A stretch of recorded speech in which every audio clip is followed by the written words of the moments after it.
On va maintenant accueillir une entreprise emblématique quand on parle de la mobilité. On est très heureux de les avoir parmi nous aujourd'hui. L'apport de solutions intelligentes et de la donnée, un sujet dont on n'a pas encore parlé en tant que tel pour une mobilité plus sûre. J'invite Philippe Armand, CEO de Michelin Mobility Intelligence, à prendre la parole.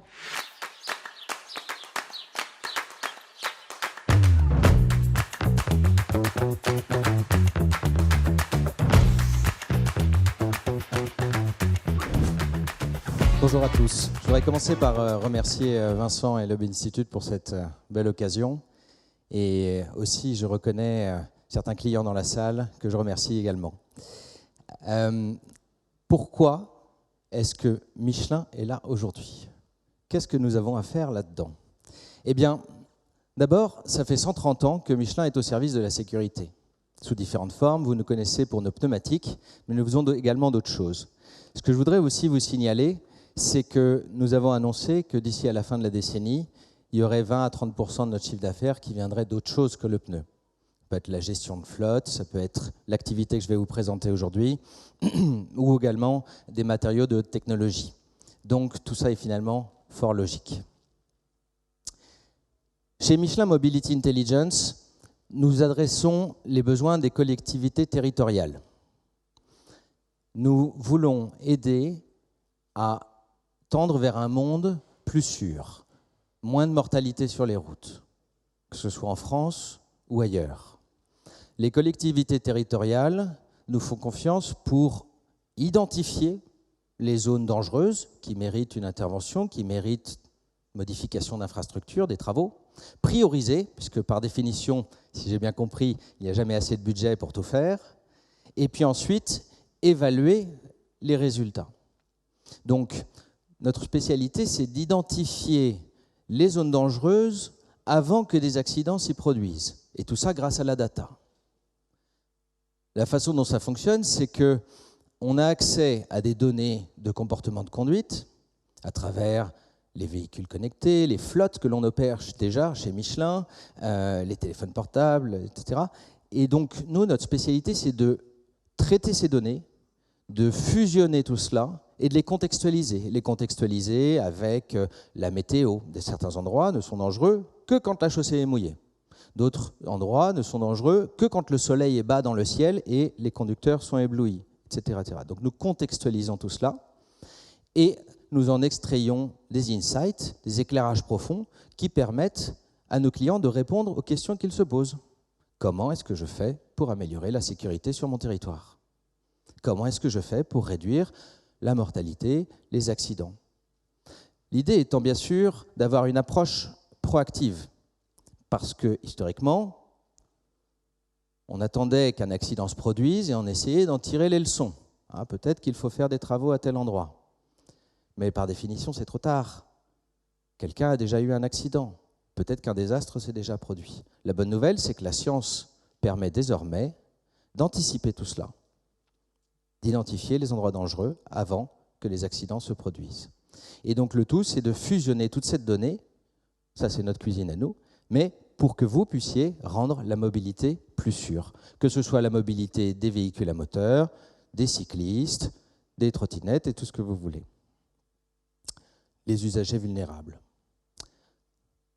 On arrive parfois à des conclusions qui sont contre-intuitives. Une piste cyclable, ça rend paradoxalement la circulation plus dangereuse pour un vélo. Parce qu'en réalité, les véhicules à moteur roulent plus vite. Et quand il y a collision, c'est beaucoup plus grave. Ça, c'est le résultat d'une analyse sur 1,2 million de trajets à vélo. On commence à avoir une certaine surface. Dans 10 métropoles françaises, on commence à avoir une certaine surface.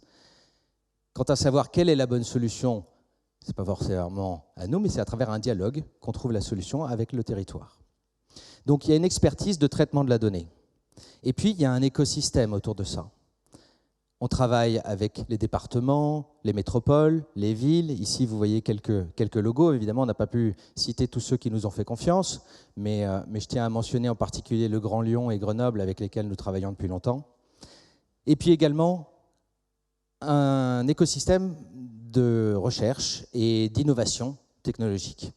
Et puis aussi, des partenaires comme le CEREMA, qui, comme vous le savez, a un rôle clé à jouer pour dicter les politiques publiques et guider les territoires, les collectivités dans leur prise de décision. Donc énormément de cas d'usage très différents. Les usagers vulnérables, vous savez que la mortalité des usagers d'engins de déplacement motorisés personnels, donc trottinettes et autres, a bondi de 100% quand même. Des mesures avant-après, particulièrement populaires en fin de mandature, et des diagnostics de sécurité. Je vais vous donner un cas concret. Donc en analysant toutes ces données, avec la ville de Lyon, la métropole de Lyon en l'occurrence, on a travaillé quelque chose que certains d'entre vous connaissent peut-être, qui s'appelle la V85. C'est rien d'autre que la vitesse en dessous de laquelle 85% des gens roulent. Bon. Quand cette V85 est supérieure à la limitation locale, ça veut dire que presque tout le monde triche. Et ils avaient cette montée de Choulan, si vous visualisez un petit peu Lyon, là c'est sur les collines de Lyon, donc très pentue, très propice pour aller beaucoup trop vite. Et il y avait trop d'accidents, ils avaient l'intuition que c'était dangereux. Et ils avaient l'intuition qu'il fallait vérifier ça, il fallait quantifier, il fallait objectiver. Et donc, on a procédé à des analyses pour eux. Et puis, pendant ce temps, eux, ils ont procédé à des expérimentations. Que se passe-t-il si on travaille avec la police pour mettre un radar chantier? Que se passe-t-il si, quand on enlève le radar chantier, ah oui, les vitesses bondissent. Oui, mais de combien? Et quelle est l'implication en termes de sécurité? Bon, la police nous a repris le radar chantier. Maintenant, est-ce qu'on peut s'en sortir et avoir le même effet avec un radar pédagogique? Est-ce qu'il faut faire des aménagements sur la chaussée, etc., etc. Et donc, on a pu constater que la vitesse a pu baisser et que, par conséquent, la dangerosité de l'endroit a pu baisser. L'idée étant, encore une fois, qu'en minimisant le nombre de presque accidents, on peut sauver des vies. Il n'y a pas besoin d'être data scientist pour comprendre que si un endroit concentre une grande dose de sueur froide, tôt ou tard, il se passera quelque chose de véritablement grave. Et donc c'est cette démarche, quelque part, animée par la science, la technologie, l'intelligence artificielle, la manipulation d'énormes volumes de données qui nous permet d'aider et de travailler avec les collectivités territoriales et prendre les bonnes décisions ensemble. Ça, c'est un exemple avec des véhicules automobiles, mais tout à fait transposable avec les vélos. C'est un sujet critique qui peut-être mérite d'être traité différemment, il faudrait voir. Ce qui est intéressant également, c'est que ça permet de dépassionner, ça permet d'objectiver. Chacun a ses convictions, et c'est normal. Mais la science peut permettre de trouver un juste milieu, un compromis, savoir où est la vérité, et faire avancer la politique publique dans l'intérêt du citoyen. Nous pensons que, et j'espère qu'on est tous d'accord, que nos citoyens méritent au moins ça. Donc voilà. Si vous voulez en savoir plus sur l'apport de la science de la donnée au service de la sécurité routière, on sera ravis de vous accueillir. On a un petit stand là-bas tout à l'heure et on pourra vous parler des use cases, des cas d'usage extrêmement concrets que nous avons pu mener en France ou ailleurs dans le monde. Je vous remercie énormément.